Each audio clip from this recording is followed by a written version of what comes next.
Você pode estar sendo enganado por alguns estudos bíblicos que você encontra na internet, e nesse vídeo eu vou te provar por quê e como que as pessoas estão fazendo isso. Fica nesse vídeo até o final que eu vou te explicar no detalhe tudo isso.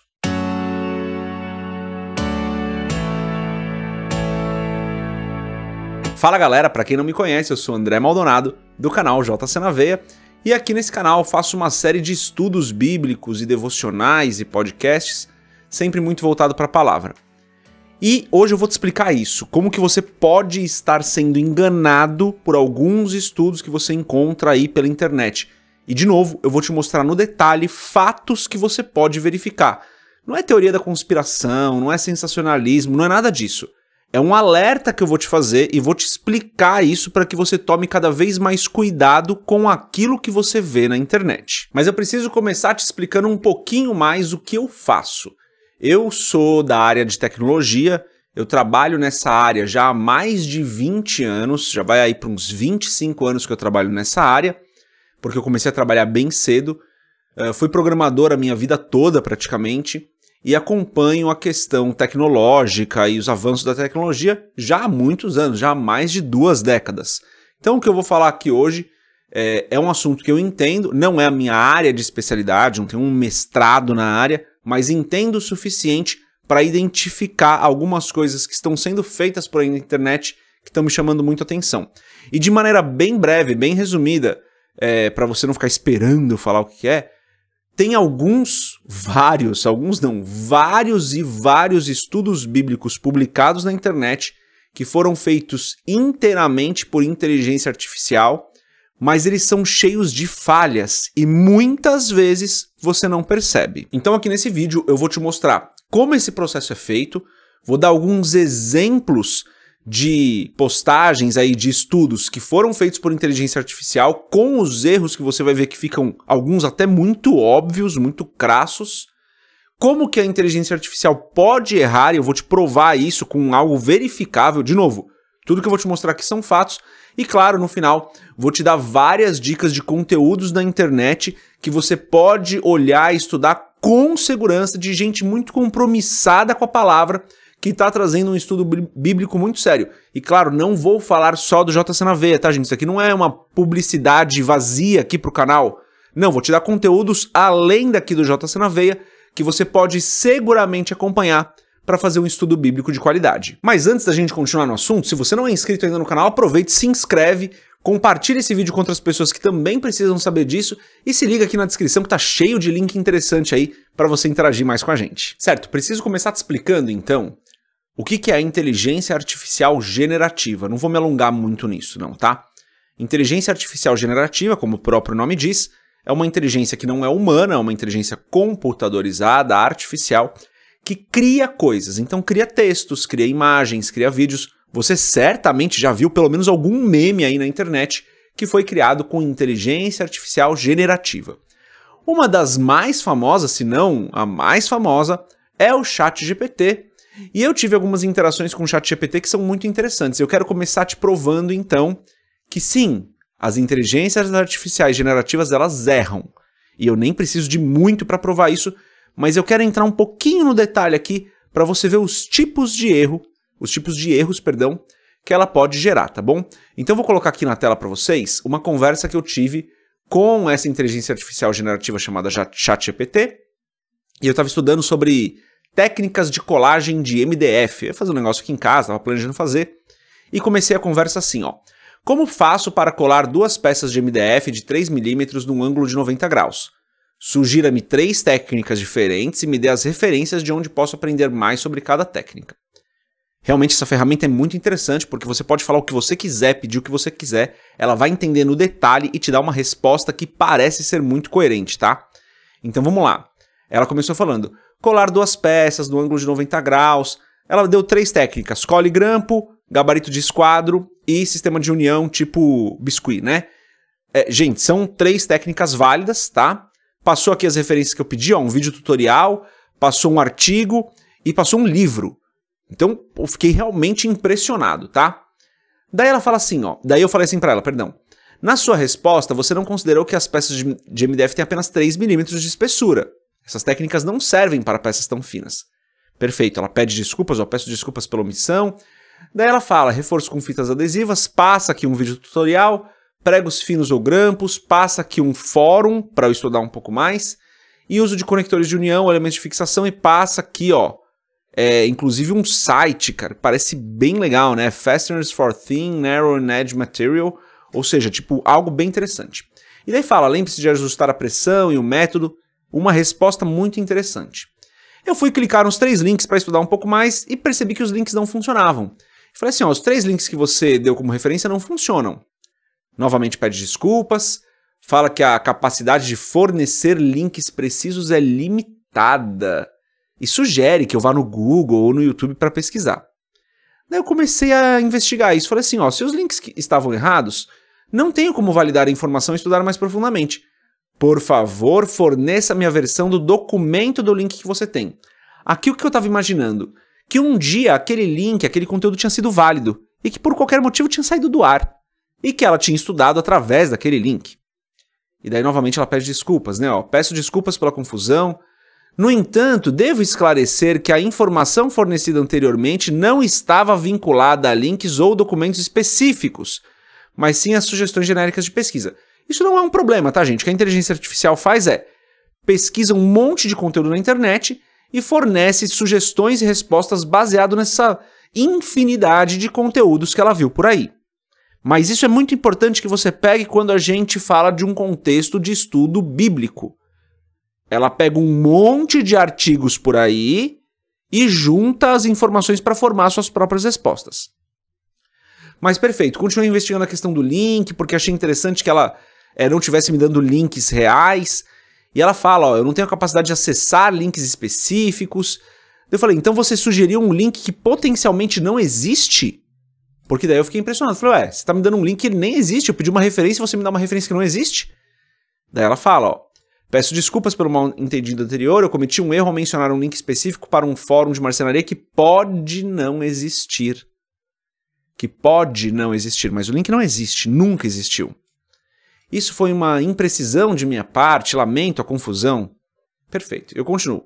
Você formou o link sozinho ou um dia ele existiu? Porque na minha cabeça ainda estava que talvez um dia o link tivesse existido.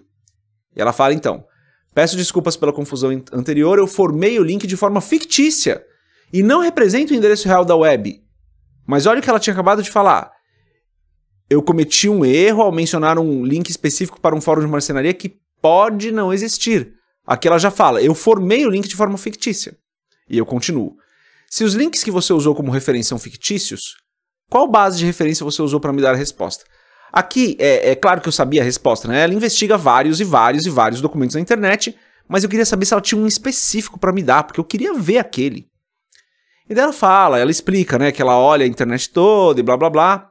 Beleza, daí eu venho aqui e falo, se você forneceu links que não existem como referências de conteúdo, como posso saber se as citações de livros que você deu em outras conversas são reais?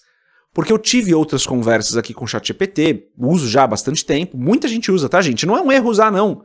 Tem que usar, uma ferramenta super útil. Mas aqui eu fiquei intrigado, porque eu tinha pedido referências de livros antes em outras conversas. E ele tinha dado referências. Olha a resposta dele. Peço desculpas pela confusão anterior. As citações de livros fornecidas nas respostas são fictícias. E eu não posso fornecer informações específicas sobre conteúdos de livros reais, pois meu treinamento não inclui uma base de dados específica de obras ou referências específicas. Vale notar aqui que essa conversa já é um pouco mais antiga, já tem outras atualizações depois disso, mas isso continua sendo real, tá?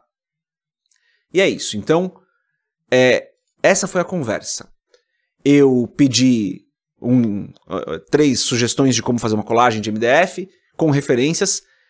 Ele me deu referências que não existiam e demorou para me mostrar ali que elas eram fictícias, eram referências que ele inventou, só para eu poder estudar mais. E daí eu perguntei, ok, mas e as referências em outras conversas de livros que você citou? Ele falou, não, são fictícias, eu não posso passar referências de livros. Então pega essa nuance aqui, tá? Às vezes você está lendo um estudo bíblico na internet que está te dando uma referência, que está citando que é coerente, às vezes nem é tanto, mas que muitas vezes é coerente, e são coisas que não existem, foram inventadas pela inteligência artificial para te mostrar algo que não é real. E você pode estar pensando assim agora, ah, André, mas isso nem é um problema de verdade. Eu vou te mostrar que é. Então eu vou começar te mostrando aqui um site que de janeiro a março quadruplicou o seu número de acessos. Janeiro a março de 2024. Estou publicando esse vídeo em 2024, em agosto. Eu fiz esse estudo já tem um tempinho. De janeiro a março, esse site passou a ter 4 vezes mais acessos do que tinha em janeiro. 2 meses, tá? 2 meses quadruplicou os acessos. Detalhe, é um dos primeiros sites que aparecem nas ferramentas de pesquisa. Nas principais ferramentas de pesquisa que eu e você usamos, tá? É um dos primeiros. Então eu vou te mostrar o texto, só para você ter uma ideia, tá? Tá escrito assim, ó. Eu tirei do site, eu não tô mostrando o site porque a ideia aqui não é apontar para ninguém, é apontar para a solução e não para quem tá fazendo isso, tá? Então vamos lá. O site diz exatamente assim, Êxodo 27, 21. Instrui sobre a manutenção de uma lâmpada acesa continuamente no tabernáculo, um mandamento que carrega profundos significados espirituais. Esta lâmpada, alimentada por óleo puro de oliva, não deveria ser extinta, representando a luz de Deus que guia e ilumina seu povo nas trevas. A presença constante dessa luz no lugar mais sagrado, o Santo dos Santos, reforça a ideia de que Deus está sempre com seu povo, guiando-os e iluminando seu caminho. 3 parágrafos depois, no mesmo site, no mesmo artigo. Gente, é o mesmo artigo, tá? Não fui para outro link, não, é o mesmo. Tá assim, ó. O fato de que a lâmpada deve ser mantida acesa dentro da tenda da reunião, fora do véu que está diante do testemunho, indica que a luz de Deus está sempre diante do seu povo, guiando-os e iluminando seu caminho. Esta localização da lâmpada fora do véu, mas ainda dentro da tenda da reunião, simboliza a acessibilidade de Deus ao seu povo enquanto ainda se mantém a reverência pela sua santidade. Veja, aqui está falando que a luz está no Santo dos Santos, aqui está falando que está fora do véu, tá? Ó, fora do véu, fora do véu. É o mesmo texto, falando do mesmo capítulo, no mesmo site. Claramente tem uma incoerência aqui. Claramente, ela não tem como estar nos 2 lugares ao mesmo tempo. E se você faz um estudo sério, aliás, se você só lê a palavra, você provavelmente entende que isso aqui está errado. Mesmo texto com 2 informações diferentes. Quando você faz um estudo sério de Êxodo 27, provavelmente a pessoa vai te mostrar um esquema mais ou menos de como era o tabernáculo, para você entender onde estava o candelabro, onde estava cada elemento do tabernáculo. Aqui o que a pessoa fez, a pessoa que redigiu não, né? A pessoa que organiza esse site fez, jogou no ChatGPT ou numa ferramenta de IA generativa qualquer, falou, ó, me explica isso do 27, me dá exemplo, colocou um texto ali, como eu coloquei de MDF, colocou ali, o ChatGPT gerou o texto todo, ela copiou e colou. Gente, você faz isso em 3 minutos, 2 minutos. Ela publicou Êxodo inteiro. Sei lá, em 1 hora, sem brincadeira, tá? Em 1 hora a 2 horas você publica um estudo bíblico de Êxodo inteiro que tem 40 capítulos. Só pedindo para a ferramenta de IA generativa montar os seus textos. Você não revisa, claramente vem com um erro crasso como esse, e as pessoas estão lendo. Por que estão lendo? Porque, gente, eu estou falando dos primeiros sites que aparecem no Google. Os 3 primeiros que aparecem no Google vêm com informações erradas. Vamos para um outro exemplo. Nesse outro exemplo aqui, você vai ver como o texto ele é vazio. Ele é cheio de palavras, mas ele é vazio. Isso é uma característica muito comum de textos gerados por inteligência artificial, tá? Cheio de palavras, mas sem muito conteúdo. Vamos lá. Tá escrito assim, ó. No último tópico, mergulharemos na aplicação espiritual de Êxodo 27, estudo e interpretação. Exploraremos como podemos extrair lições e princípios intemporais desse texto sagrado e aplicá-los em nossa vida cotidiana. O entendimento profundo desse trecho bíblico pode enriquecer nossa jornada espiritual e nos aproximar ainda mais de Deus. E logo depois disso, que é o último tópico, que tá falando do último tópico, ou seja, logo depois disso vem um FAQ. Sem sentido. Um FAQ são perguntas frequentes, perguntas e respostas frequentes. Não tem um último tópico depois disso. Esse aqui é o último parágrafo e depois disso vem só um FAQ. O texto não faz sentido. Então, você está estudando por um texto que não tem sentido algum. E que muitas e muitas vezes está errado. Detalhe, tá? Esse trecho aqui, que você pode verificar de onde foi tirado depois, é de uma pessoa que tem 500 mil seguidores no Instagram. Tô falando que o trabalho da pessoa é ruim? É claro que não. Esse trabalho específico é ruim, porque está simplesmente usando uma inteligência artificial que não tem conhecimento teológico para gerar um texto de um estudo bíblico. Detalhe, 500 mil de pessoas seguindo no Instagram. Tô falando que tudo que a pessoa faz é ruim? Gente, é claro que não. Tem um monte de coisas boas que a pessoa faz. Um monte de conteúdos interessantes e que devem ser estudados. Nesse caso aqui, errou feio. Errou feio por usar algo que não deveria estar usando para gerar um estudo bíblico. Agora, tem formas de você entender se esse conteúdo é gerado por inteligência artificial ou não, para você tentar se prevenir desse tipo de problema. Então eu vou te falar dessa forma de se prevenir e de outras duas formas de você se prevenir contra esse tipo de problema, tá? Que é um problema real, galera, porque os principais sites da internet, os primeiros que aparecem nas ferramentas de pesquisa, os primeiros que aparecem no Google, estão usando e levando a gente ao entendimento incorreto da palavra. Então vamos lá. Eu vim aqui no Google e eu digitei detector de IA, tá? Vai aparecer aqui esse Ismodin, que é um detector bem bom, na minha opinião. Você pode acessar ele, você vai pegar uma parte do texto, então vou pegar esse último texto que eu mostrei para vocês, vou colar aqui, ó, exatamente o último texto que eu mostrei. No último tópico, mergulharemos, blá, blá, blá. Nem vou colocar o FAQ, poderia colocar tudo, tá? Eu poderia colocar o texto completo. E daí você vem aqui, ó, detectar conteúdo de IA. Ele vai analisar e vai falar aqui, ó, 100% probabilidade de conteúdo de IA. Por quê? Por que essas ferramentas existem e por que elas detectam tão bem? Porque é muito fácil detectar um conteúdo de IA quando você tem alguma experiência. Conforme você vai lendo e lendo conteúdos que foram gerados por inteligência artificial e você vai usando as ferramentas também, rapidamente você detecta um monte de adjetivos, parágrafos longos e que não acrescentam muita coisa ao tópico, mas eles são só longos por serem. Então é muito fácil de detectar, tá, gente? Então, essa é uma forma de você se prevenir quando está lendo um texto e você quer saber se foi gerado por IA ou não. Mas tem formas mais inteligentes de você se livrar desse tipo de perigo que está passando na internet ao pesquisar por um estudo bíblico. O primeiro deles é o clássico, sai um pouco do online, galera. Se você tem um pouquinho de dinheiro para investir, eu recomendo, se for o seu primeiro, comprar o comentário bíblico Matthew Henry. Eu já recomendei ele aqui algumas vezes. Ele é um comentário bem simples, não é muito caro. Comentários bíblicos, no geral, não são baratos, tá, gente? Mas não é muito caro. Você encontra ele na internet para você ler online, mas se você quiser comprar o físico que nem eu tenho, tem um link aqui na descrição, você pode usar, tá? Ou você vai na Amazon, no Mercado Livre, em qualquer site ou livraria, você vai encontrar o comentário bíblico Matthew Henry. É um comentário, ó, médio aí, não é dos mais completos, mas ele comenta todos os capítulos, tá? O que eu acho muito legal, é bem acessível à linguagem e ele comenta todos os capítulos. Agora, não precisa gastar num comentário bíblico. Se você, não quero gastar, tô pesquisando na internet, vai em sites de confiança. Tem vários, pessoal. Vou deixar alguns aqui na descrição também, pelo menos o nome deles. Como eu falei, não vou falar só do JC na Veia. É claro que os vídeos aqui do canal, todos sou eu que produzo, sou eu que escrevo.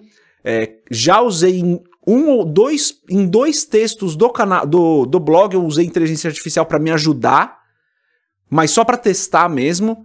Então usei, mas em 2 textos do blog só, porque eu estava testando. Foi assim que eu cheguei nessa conclusão aqui. Mas tem aí o Estilo Adoração, do Daniel Conejeiro. Muito bom o Estilo Adoração. Tem o Paulo On, o Rodrigo Bibo, o Marcos Botelho, o Jesuscope. São todos sites e canais e perfis do Instagram que são muito sérios no que fazem. E que você pode confiar. E claro, confie no seu pastor, né? Pega você a sua Bíblia, conversa com o seu pastor, com alguém mais experiente da sua igreja, tira suas dúvidas. Também é uma ótima forma, talvez a melhor forma, porque você vai estar vivendo em comunidade, você vai estar experimentando o corpo de Cristo na igreja local. Então cuidado com aquilo que você vê na internet. Tem gente muito boa, como eu falei. Creio que o JC na Veia, o Paulo On, o Rodrigo Bibo, o Marcos Botelho, o Jesuscope, o Daniel Conejeiro do Estilo Adoração. O Estilo Adoração é um site bem grande, muitos estudos bíblicos lá, tá? Muitos mesmo. Muito bom o conteúdo dele, gente. Muito bom. Então, assim, tem muita coisa boa na internet, mas se você não tomar cuidado, você vai cair nessas ciladas. Agora, pra gente finalizar, se você quiser verificar os fatos do que eu falei, eu vou deixar alguns links aqui pra você ver. Tem o link da conversa que eu tive com a inteligência artificial, tem links para você ver como é fácil você encontrar conteúdo na internet que foi gerado por inteligência artificial e que está cheio de erros. Erros teológicos, erros até de coerência no próprio texto. Então aqui é um alerta só. De novo, gente, não quero ser sensacionalista. Use a inteligência artificial para o seu bem. Ela vai realmente ajudar. Mas se você usa ela de maneira descuidada, como temos vários exemplos na internet por aí, trouxe só 2 hoje, mas tá cheio de exemplo na internet, cheio, gente, cheio de exemplo, você acaba gerando um desserviço para os seus leitores. E tudo isso é difícil falar, né? Por que as pessoas fazem isso? Por que elas querem gerar com tanto conteúdo em tão pouco tempo e acabam sendo descuidadas aí? Então, ó, toma cuidado com o que você lê, com o que você assiste na internet, tenha certeza de que é um bom conteúdo, e aqui eu tô deixando várias dicas de conteúdos bons para você acompanhar na internet, tá bom? É isso, se você gostou, se não gostou, deixa seu comentário aqui, Deus abençoe a sua vida, a gente se vê na próxima, se Deus quiser. Paz.